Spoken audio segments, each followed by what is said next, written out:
Good morning my YouTube family, কেমন আছেন আপনারা সবাই?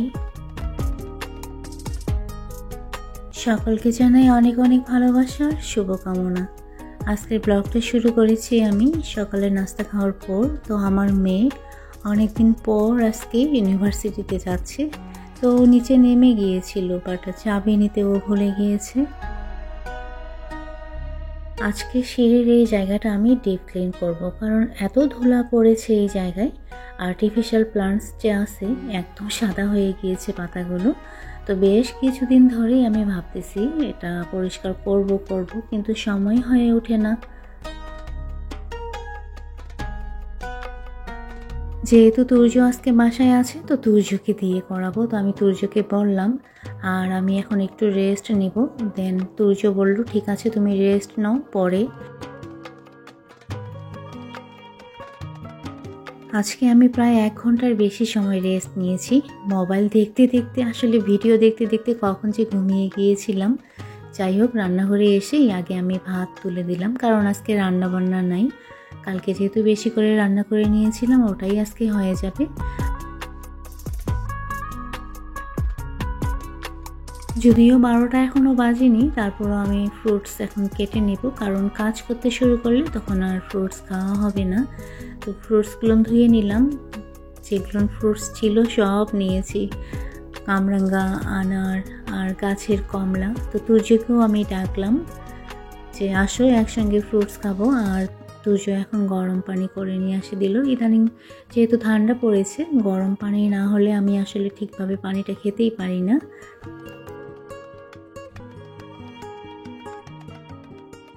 বাসায় যেহেতু এখন তুর্য আর আমি, এজন্য তুর্য আজকে আমাকে সব কাজেই হেল্প করবে। মাশাআল্লাহ, আমার বাচ্চা দুটো আমার সব কাজেই হেল্প করে। শুধু বাচ্চা দুটো না, আমার বড় আমাকে অনেক হেল্প করে।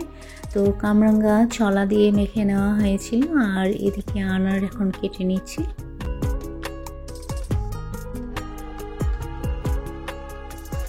তো গতকালকের আনারটা বেশি লাল ছিল, আজকেরটাও ভালো খেতে, মিষ্টি, বাট কালারটা একটু ডার্ক হয়ে গিয়েছে, কারণ আনারটা নিয়ে আসার বেশ কিছুদিন হয়ে গেল। আমি ইন্ডিয়া থেকে আসার সময় নিয়ে এসেছিলাম। আজকে ওয়েদারটা একদম নর্মাল, খুব একটা রোদ ওঠেনি, আবার বাতাস, ঠান্ডা মেবি আজকে রাতে একটু বেশি হবে। যেহেতু ডিসেম্বর মাস, তো শীত তো একটু বেশি হবে, তারপরও আগের মতো শীত পড়ে না। আগে যে কনকনা শীত ছিল, হাড় কাঁপানো শীত। তো এদিকে আমার ছেলে কি করতেছে, ও এত বকা খায় এই দোলনাটাতে, ও এত জোরে জোরে দোল খায়। আর ব্যালকনিটা যে খুব একটা বড় তাও না, তো ভয় লাগে মাঝে মাঝে যে কোথায় আবার না ব্যথা পায়। তো আমি আমার ছেলেকে ডেকে নিলাম, আর দুজনে বসে আমরা আনার খাচ্ছি এখন। আজকে যেহেতু রান্না নাই, তো একদম অলসতার মতো সময়গুলো আমার কাটতেছে, কারণ কোনো কাজের স্পিড নাই। শুয়েছিলাম, এতে সময়টা কিন্তু অনেকখানি চলে গিয়েছে। আসলে যেদিন রান্না থাকে, সেদিন রান্নার রাইট টাইমে করে টেবিলে খাবার দিতে লাগে, এই জন্য কাজের একটা স্পিড থাকে। বাট যেহেতু আজকে রান্না নাই, এই জন্য সকাল থেকে অলসতার মতো সময়গুলো কেটে যাচ্ছে। আর এগুলো আমি এখন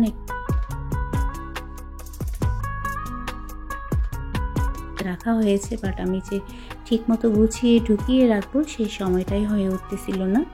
তো এই যে বাসমতি চাল ইন্ডিয়া থেকে নিয়ে আসা হয়েছে, আর ছাতু আমার ছেলের পছন্দ, খেজুর, কিছু ড্রাই ফ্রুটস। তো এগুলো সেট করতে করতে বরাবরের মতো আজকেও আমি আপনাদেরকে রিকোয়েস্ট করব, যারা এখনও আমার ভিডিওটাতে লাইক করেননি, প্লিজ ভিডিওটাতে লাইক করে দিয়ে ভিডিওটা কন্টিনিউ করবেন, ওকে? আর ভিডিও রিলেটেড একটা হেলদি কমেন্ট করে দেবেন তখনই, যখন ভিডিওটা আপনার ভালো লাগবে।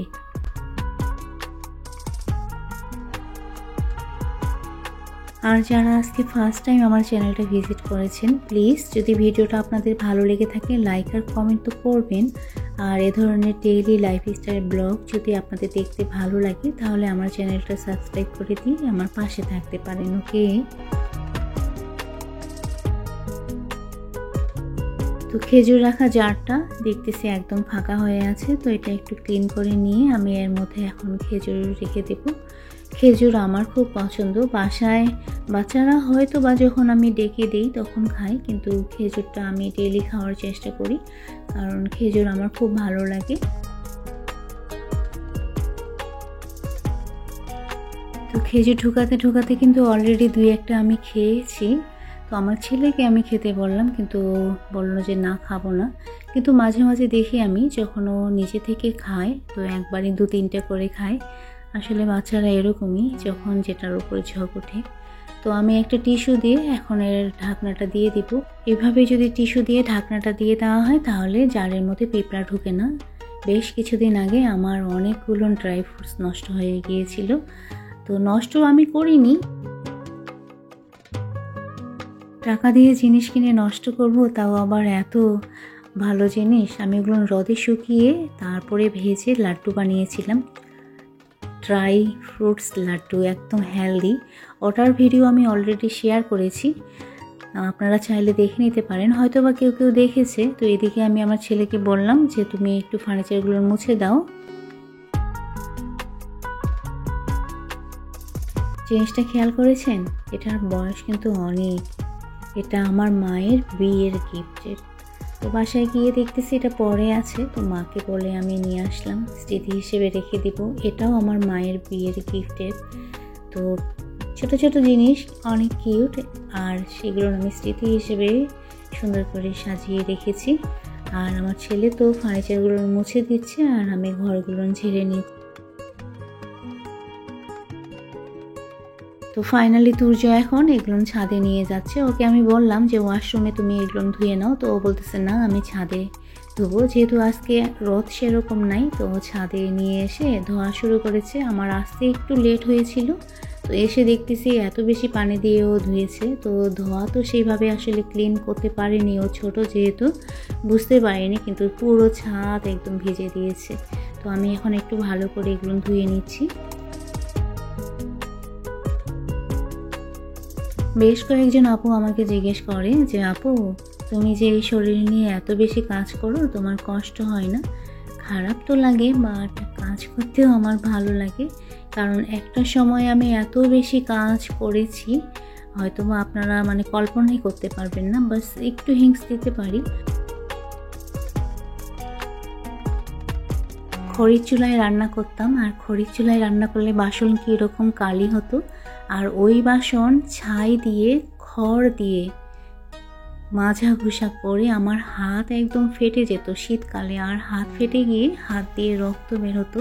তো কেউ বলতে পারবে আমার হাত দেখে যে আমি এত কাজ করেছি, কিন্তু হ্যাঁ, আমার হাত যে টাচ করবে সে বুঝতে পারবে, কারণ হাত আমার অনেক শক্ত হয়ে গিয়েছে, এত পরিশ্রম করেছি আমি এক সময়ে। তো কথা বলতে বলতে এগুলো আমি ধুয়ে ফেলেছি, আর এখনও আমি পরিশ্রম করি, বাট তখনকার পরিশ্রম আর এখনকার পরিশ্রমের মধ্যে পার্থক্য এটাই, তখন যে কষ্টটা পেয়েছি এখন সেই কষ্টটা পাই না। এখন আনন্দ সহকারেই আমি কাজ করি, কারণ আমার কাজ করতে ভালো লাগে।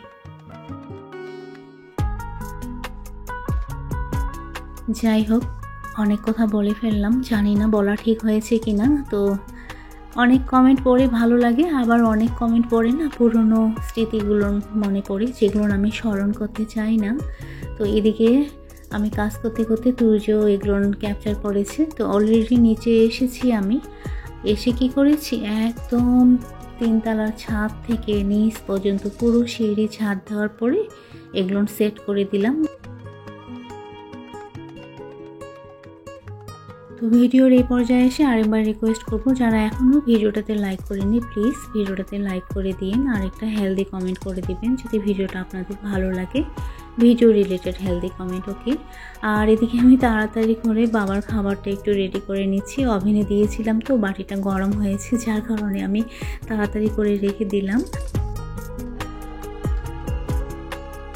তো তুর্য আর বাবা একসঙ্গে খাবে, ওদের দুজনের খাবার আমি রেডি করে দিয়েছি। তো আজকের ব্লগ এ পর্যন্ত, সবাই ভালো থাকবেন, সুস্থ থাকবেন আর নিরাপদে থাকবেন, ওকে।